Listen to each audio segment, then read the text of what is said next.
Sometimes history doesn't just creep forward, it leaps. A single law can redraw the map of a nation, not with new borders, but with new rules for daily life. For millions of Americans, history changed overnight, not through a war or a revolution, but with words written on paper. This was the era of racial segregation.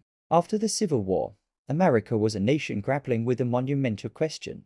How would a country, torn apart and then stitched back together, learn to live as one? Slavery was abolished, but the promise of equality remained a distant dream. In the late 19th and early 20th centuries, a new kind of law began to spread across the country, especially in the South.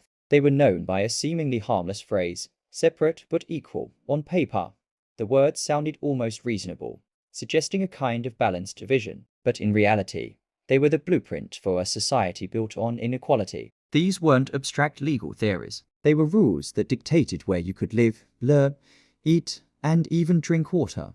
Imagine your world suddenly being sliced in half. The school your children attended, the bus you rode to work, the restaurant where you celebrated a birthday, the park where you relaxed on a Sunday afternoon, all of it was now governed by a rigid, invisible code. Two people could be neighbors, walk the very same streets, breathe the same city air, yet inhabit entirely different worlds, separated by law. These laws didn't all appear on the same day, but their enforcement felt sudden and absolute. A bus seat that was open to you yesterday was forbidden today. A library that once welcomed you now had a sign on the door turning you away. The familiar rhythms of daily life were shattered and reassembled into a new, constricting pattern. Life became a maze of invisible lines, and crossing them could have serious consequences. Those who defended segregation often spoke of order, tradition, and stability. They argued it was necessary to keep the peace and preserve a way of life. But for the millions of people on the other side of that line, these laws created walls. Not just physical walls,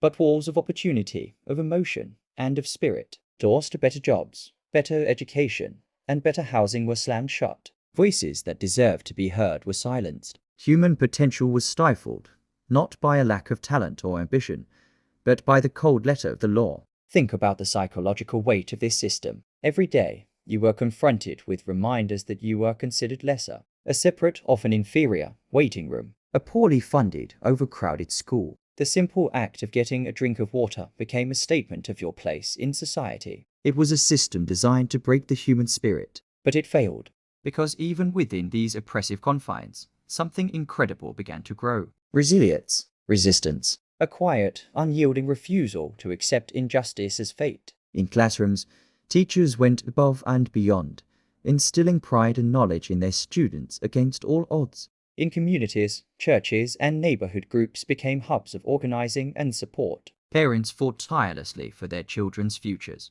People found ways to challenge the system, sometimes in small, subtle acts of defiance, and other times in organized, powerful movements.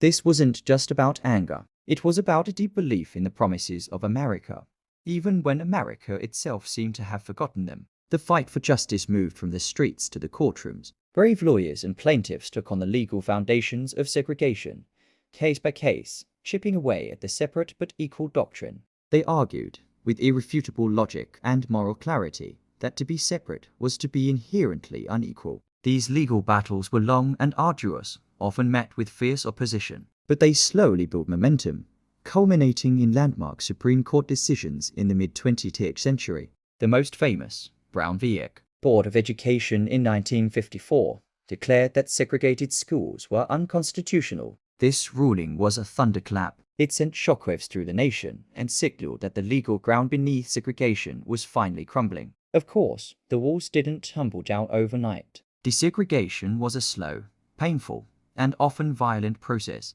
New laws like the Civil Rights Act of 1964 and the Voting Rights Act of 1965 were needed to dismantle the system piece by piece. But the direction of history had shifted. The nation was being forced to look in the mirror and confront the gap between its ideals and its reality. The story of racial segregation is a powerful and sobering chapter in American history. It teaches us about the immense power of laws to shape society, for better or for worse. It shows how a system, once established, can feel permanent, yet can be challenged and changed by the courage and persistence of ordinary people. It's a reminder that progress is never guaranteed. It must be fought for, defended, and continually expanded. The lines drawn by those old laws may have faded, but their legacy still echoes in our society today. Understanding this history isn't about dwelling on the past. It's about learning from it. It's about recognizing the importance of vigilance, the necessity of empathy, and the enduring truth that a just society is one where fairness, not fear, writes the rules.